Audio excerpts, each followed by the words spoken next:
Scientific notation is something you probably have already discussed before, but just to do a quick review of it, first thing we're going to do, we're going to place the decimal after the largest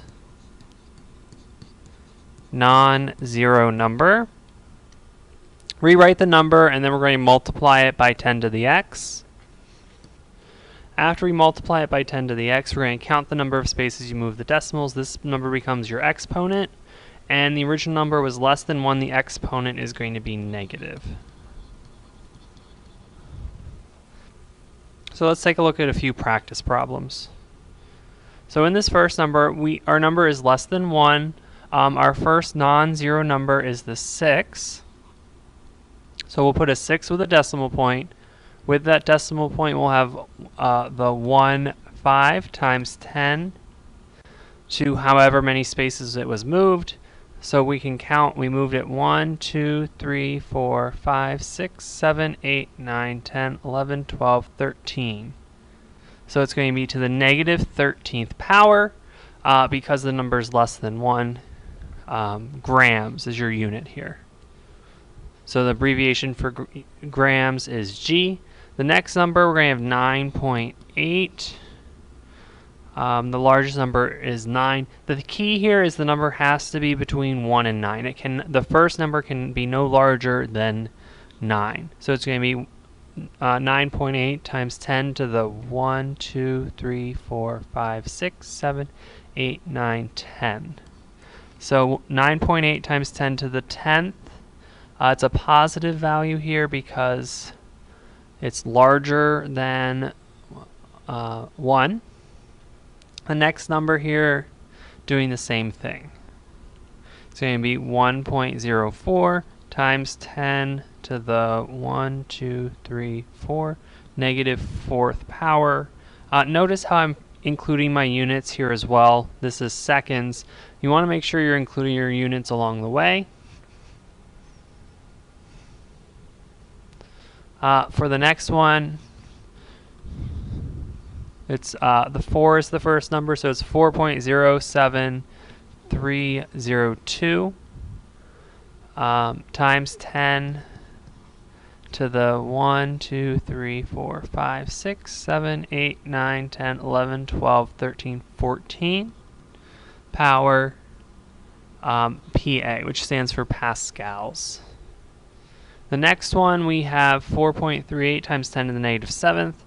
We're doing the opposite. So we're going to do the opposite step. So we're going to write out our number, 438.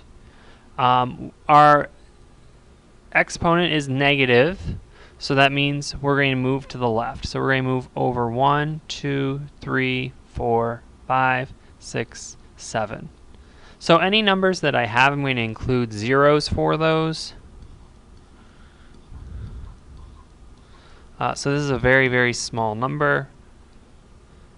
The next one is a positive number, so it's 189. 189 to the 4th, so my decimal was here. I'm going to move it 1, 2, 3, 4 slots. So it's 18,900 liters for this number. And then the last ones that we're doing the same thing. We have 74. Our decimal was between the 7 and the 4. It's a negative exponent, so it's going to be moving this way. 1, 2, 3, 4. So it again ends up being a small number, and this is in grams. On quizzes and tests, writing your units in these sorts of problems is worth points, so you want to make sure that you do it, as well as clearly writing your exponents. There are SI units that are considered to be the standard units for measurement.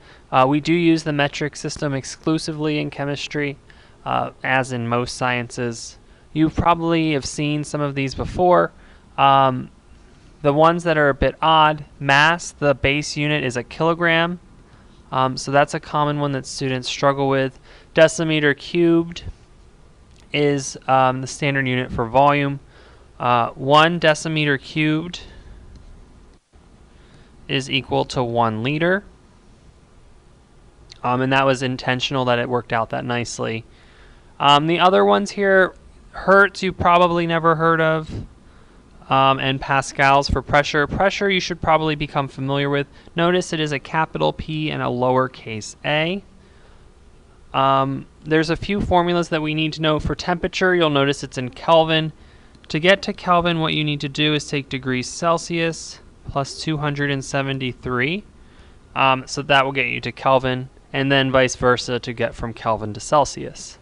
Density is equal to mass over volume for us. As it states up here, it's usually grams per centimeters cubed. That's another helpful unit to know.